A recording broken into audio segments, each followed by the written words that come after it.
Hello, today we will be talking about Chapter 1 and Chapter 2 of the Network Security Fundamentals course, which make up what is called Part 1 of our course, Security and its Threats.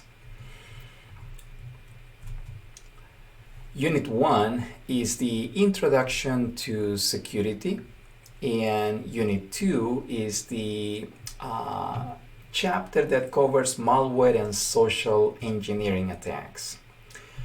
For today, we are going to cover 4 major topics.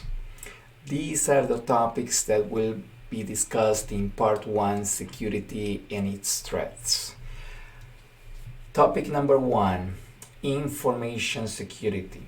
Understanding the basic concepts. What is information security and why it's important for us to study information security. We will also talk about how difficult it is to keep information and data secure. Major area number 2 or content number 2, attack and defense. We will be talking about the types of attackers and the principles of defense. Common type of attackers, 5 basic principles of defense. And for part number 3, or major concept number 3, we will be talking about malware, understanding the basic concepts of what malware is, what are the types of malware, and what are malware payloads. And last major area that we are going to cover is social engineering attacks, understanding the basic concepts of psychological social engineering attacks and physical social engineering attacks. So for information security, what is it? It is a definition that I want to share with you based on the NIST standard that is published under NIST Special Publication 866 as denoted here at the bottom of the definition. It is protecting information and information systems from unauthorized access, use, disclosure, disruption, modification, or destruction in order to provide, number 1, integrity. What does integrity means? It means guarding against improper information modification, meaning data modification, or destruction, and includes ensuring information non-repudiation and authenticity. That's number 1. Number 2, confidentiality, which means preserving authorized restrictions on access and disclosure, including means for protecting personal privacy and proprietary information. And number 3, availability, which means ensuring timely and reliable access to and use of information. These 3 elements, integrity, confidentiality, and availability, make up what is called the CIA triad in security or cybersecurity. The CIA triad is depicted here in this diagram as confidentiality, integrity, and availability, and the 3 terms are defined on the left pane of this slide, and it is a concept that I need you to make sure that you not only understand but in a way also try to memorize, because the security triad is one of the important elements for any type of technology work that you will be doing in the future. You will be responsible in one way or another to protect the CIA triad, the confidentiality, integrity, and availability of the data that your company, the one that you're working for, handles. Why is that important? Because you need to keep your company data confidential, number 1. Number 2, because to maintain the privacy of customers intact, you need to make sure that you're taking care of the CIA triad.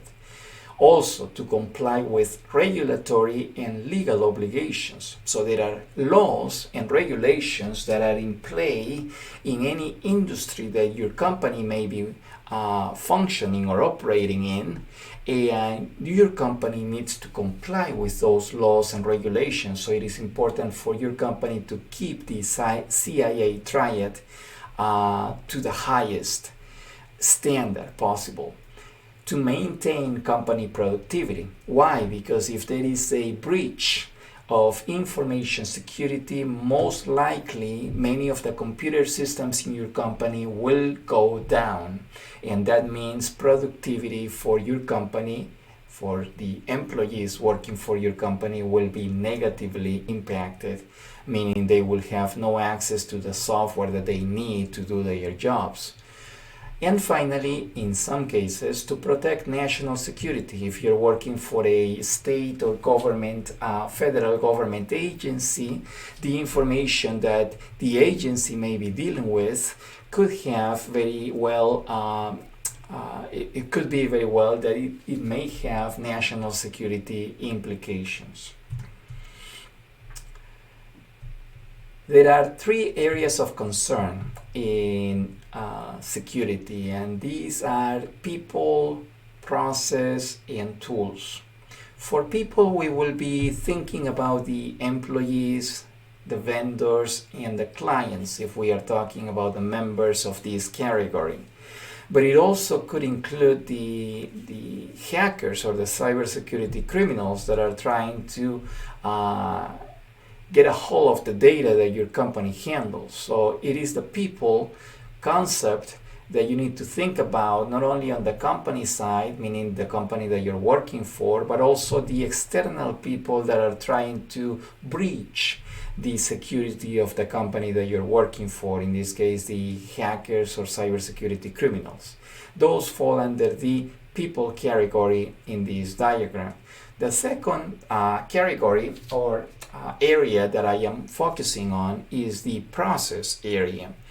And in many cases, you may have heard me saying that for cybersecurity, there is a misconception that you need to be really good as far as technology in order to be a cybersecurity professional. There are different areas of cybersecurity, and one of them is the process area that includes the policies and procedures.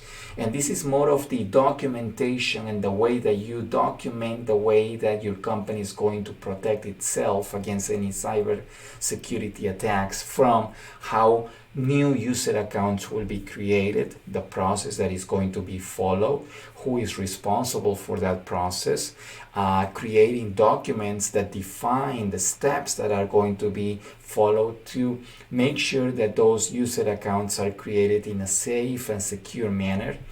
Also, how the company is going to be, for example, compliant with any laws that are relevant in the state or in the country that your company is working in. And for that, you will need to create a document that is called a policy that has all the rules that your company needs to comply with, and how that your company is going to comply with every single rule that is prevalent in the state or in the country that your company is operating in. So process has a lot to do with documentation. So that is why people in cybersecurity that are experts in the process area don't necessarily need to be experts in technology, in software and hardware, as long as they are very good as far as the documentation aspect of cybersecurity. They have a good area of expertise in cybersecurity, and they can do very well as far as finding a very good job in cybersecurity if they are experts in the policies and procedures area of cybersecurity. There are hundreds of NIST, NIST, that is the Google search that I want you to perform. NIST has hundreds of security policies and procedures and documents that you can read and people that are specializing in this area of cybersecurity are experts in those documents published by NIST, for example, and help companies and organizations create their own policies and procedure documents that are mimicking or that are modeled again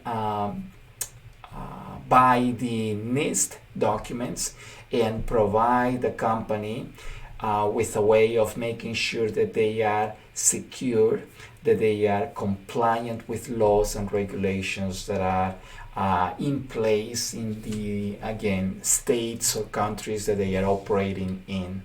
And finally, and perhaps this is the area that you are more familiar with, the hardware and software which make up the tools. And those are the different programs and the different devices that are used, network devices or computer devices that are used by your company. And that is the other area of security that you need to protect, and also be aware of the fact that they can become areas of concern for your company because they may be subject to data breaches conducted by cyber criminals.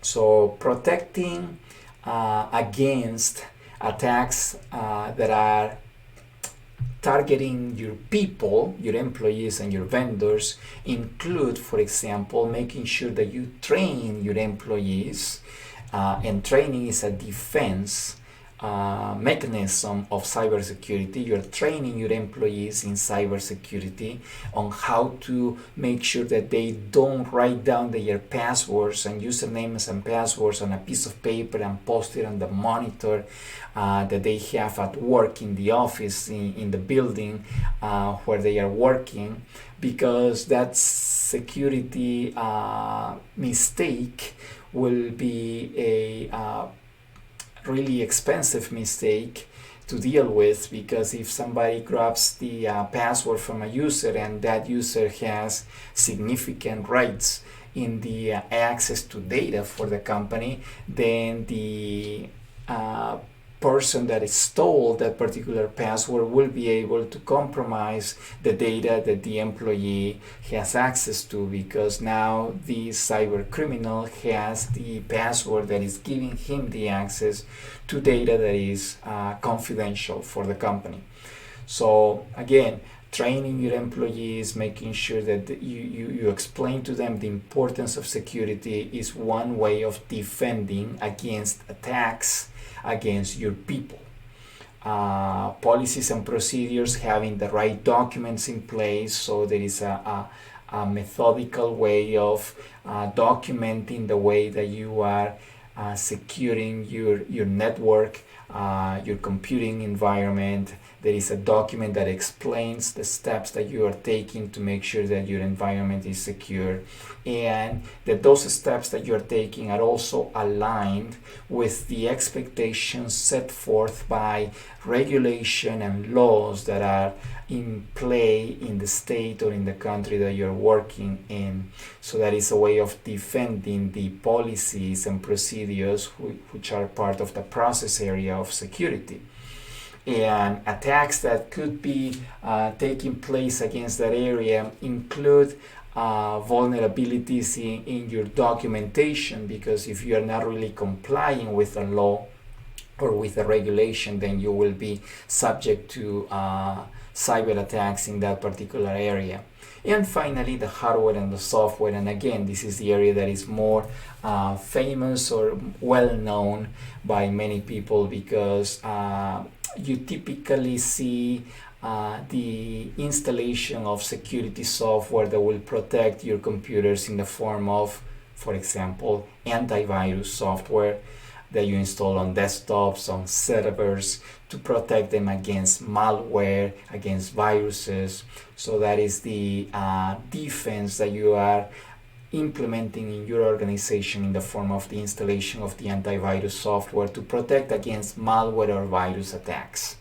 So that is the last area of concern that I am highlighting to you for security. So attack and defense concepts that I want you to keep in mind are the following.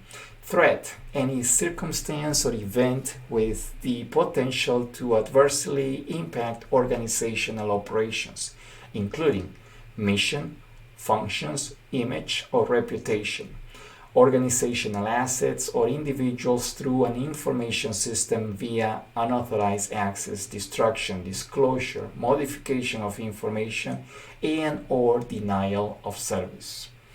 Vulnerability is the weakness in an information system, system security procedures, internal controls, or implementation that could be exploited or triggered by a threat source. Attack: any kind of malicious activity that attempts to collect, disrupt, deny, degrade, or destroy information system resources or the information itself. Risk: the level of impact on organizational operations, including mission, functions, image or reputation, organizational assets, or individuals resulting from the operation of an information system, given the potential impact of a threat and the likelihood of that threat occurring. Hacktivists: attackers who attack for ideological reasons that are generally not as well defined as a cyber terrorist motivation. Nation-state actors: an attacker commissioned by the government to attack enemies' information systems. Insiders: employees, contractors, and business partners. Over 58% of breaches are attributed to insiders, your own employees, your contractors, and business partners. Advanced Persistent Threat, or APT, is the multi-year intrusion campaign that targets highly sensitive economic, proprietary, or national security information. So those are the types of threat actors that you need to be aware of. Those are 4 examples of the most important ones that you need to keep in mind. And the last one is the script kiddies, individuals who want to attack computers, yet they lack the knowledge of computers and network needed to do so. So they may be the ones copying some of the typical attacks that you can find on the dark web or on websites like YouTube included, that provide basic instructions on how to hack a computer system. What they do, the script kiddies, is they just follow the instructions that are posted on the internet and they try to do some damage that way. But they indeed lack deep knowledge on computers and networks, and they are only following instructions like a recipe on how to create or attack a computer system. Malware. This is the next section of the presentation that I want you to pay attention to. So for definitions, malware is defined as the software or the firmware intended to perform an unauthorized process that will have adverse impact on the confidentiality, integrity, or availability of an information system. So these 3 terms, again, need to ring a bell for you, because we are talking again about the CIA triad: confidentiality, integrity, and availability. A virus, worm, Trojan horse, or other code-based entity that infects a host. That is another explanation of malware. And it is also the spyware and some forms of adware that could be examples of malicious code. Computer virus. It is a computer program that can copy itself and infect a computer without permission or knowledge of the user. A virus might corrupt or delete data on a computer, use email programs to spread itself to other computers, or even erase everything on a hard disk. That is how capable a computer virus could be. Another definition that I need you to remember is the definition of worm: a computer program that can run independently can propagate a complete working version of itself or duplicate itself onto other hosts on a network and may consume computer resources destructively, meaning high CPU, high memory consumption, in many cases rendering the system to a halt because the system is not able to continue working, the CPU is at 100%, memory is at 100%, all because of the worm doing its work without the user knowing. Trojan horse. It is a computer program that appears to have a useful function, but also has a hidden and potentially malicious function that evades security mechanisms, for example, your antivirus, sometimes by exploiting legitimate authorizations of a system entity that invokes the program. Ransomware prevents a user's device from properly operating until a fee is paid. It is highly profitable. In the topic of ransomware, I dealt with a cybersecurity event that encrypted many computers, and that is the other concept that you have here, the crypto malware. So this event involved the installation of crypto malware via what we are going to talk about next, a phishing email. So the user installed the crypto malware without knowing because he or she clicked on a phishing email that contained a link, a hyperlink to a website that was compromised, and as soon as the user clicked on that hyperlink, the crypto malware was enabled. And when the crypto malware was enabled, it created a case of ransomware because that computer was encrypted completely, and the cyber criminal via the crypto malware was demanding payment in order to decrypt that computer. Otherwise, all the data on that computer was going to be lost. So the use of crypto malware and ransomware is very common nowadays. It is profitable because these cyber criminals are asking for significant amounts of money to provide you with the decryption key in order to make sure that you regain access to the data that was encrypted by the crypto malware. Rootkits, software tools used by an attacker to hide actions or presence of other types of malicious software. Hide or remove traces of login records, log entries. May alter or replace operating system files with modified versions that are specifically designed to ignore malicious activity. Primary payload capabilities. It is the destructive power of malware that can be found in its payload capabilities, and they include collecting data. So the malware could be responsible to collect data from your system, so the cyber criminal gains access to data that he is not supposed to see and he is not supposed to access. That may include social security, that may include bank accounts, that may include credit card numbers. So collecting data from the system is one of the payload capabilities of malware. Deleting data. So if I want to cause damage to another company, I could install malware that at the end of the day will have the payload capability of deleting data from the company's computers in a way to create damage for them and hurt that company.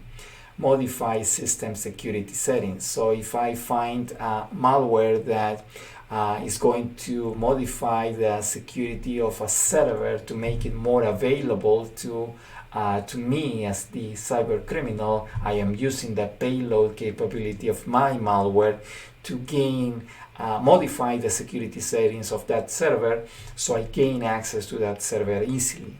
And also launching attacks. So if I want to go all out and create damage on a company server, the payload capability of my malware could be one that launches the attack and destroys data for that particular company. Phishing. Phishing is one of the areas that targets You may remember the three elements or three areas of concern: people, process, and tools. So phishing attacks the people area because what they are targeting is the employees of the company, for example. And a way to do it is via social engineering. And some of the important definitions that I want you to be aware of are here. The social engineering is the act of deceiving an individual into revealing sensitive information, obtaining unauthorized access, or committing fraud by associating with the individual to gain confidence and trust. So social engineering is trying to fool the user, fool the employee into doing something, clicking on a link, or giving the username and password to a website. So then I, as the cyber criminal, could gain unauthorized access to the data that is only accessible for that user, because I stole the username and password by fooling the user into giving me the username and password when he or she clicked on the hyperlink that I included in the phishing email. Uh, Psychological approaches include persuading the victim to provide information or take action. Attackers use a variety of techniques to gain trust without moving quickly. Provide a reason, project confidence, use evasion and diversion, make them laugh. Psychological approaches often involve impersonation, phishing, spam, hoaxes, and watering hole attacks. More definitions. Phishing is sending an email claiming to be from a legitimate source. It tries to trick user into giving private information. Examples are the ones that I gave you a few seconds ago in the form of username and passwords, for example. The emails and fake websites are difficult to distinguish from those that are legitimate. So the phishing email may have a hyperlink pointing to the bank website, for example, but it's not really the bank website. And it looks like the website for your bank, but it is not. And that particular site or that particular page may be asking for you to re-enter your username and password to validate that it is you. And in reality, what it's doing is that website is just capturing the username and password that you have with the bank and stealing that information from you. Variations of phishing attacks include spear phishing, targeting specific users like the CEO of the company or like the human resources vice president of the company or the finance members of your company, finance department members of your company.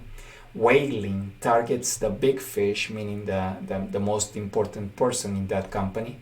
Phishing is the phishing attack, but instead of using email, what they use is a telephone call instead. And about 97% of all attacks start with phishing. There is a phishing video right here. I'm going to give you the link, hopefully in the last slide. However, I'm going to try to play it now for you so you can actually see it. And with that, we should be finishing the presentation today. So.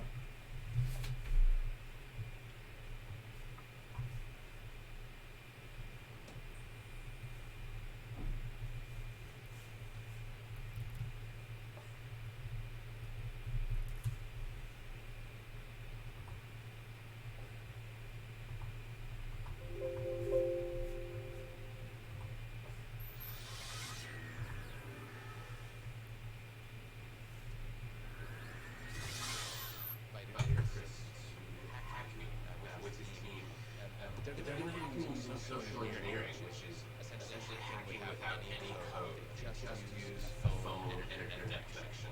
We help people with human security issues by testing vulnerabilities for like a network test, but it's for the people network. We test those vulnerabilities, see what the holes are, and then help people learn so they can patch them. Can we try some of this? Can we try some? See if it works. We probably could have some phone calls as Let's do it. You want to know a sample phishing call? What's phishing? Phishing is voice solicitation, and basically what you do is use the phone to extract information or data points that can be used in a later attack. Let's do it. Who are you gonna call? Maybe I'll call your cell phone provider, see if I can get them to give me your email address. I bet they're good. I bet they have that. But yeah, go for it. I'm gonna spoof from your number, so it's gonna look like it's calling from you. Okay. Hi, I'm so sorry. Can you hear me okay? My baby. I'm sorry. My husband's like, we're about to apply for a loan, and we've had a baby, and he's like, get this done by today, so I'm so sorry. I can't tell you that. Log into our account for specific information, and I can't remember what email address we used to log the account. He's fine, and can you help me? Awesome. In just 30 seconds, Jess gets my personal email address.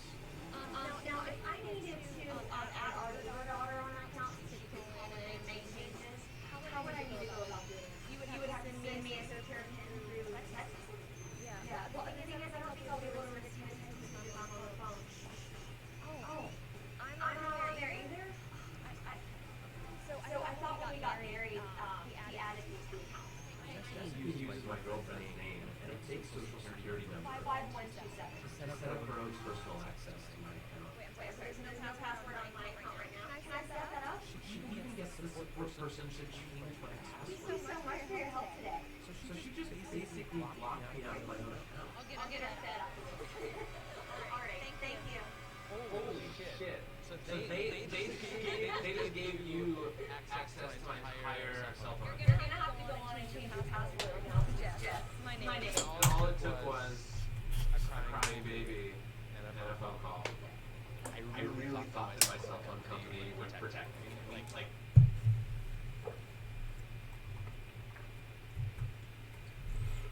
And this is only one example of phishing that I want you to remember, because it is one of the ways that people steal information from others. Phishing via email is another way, and they are very common nowadays, and they are in many cases the point of entry for cyber criminals into the computer environment of organizations. So with that, I thank you very much. Until next time, thank you for being with me.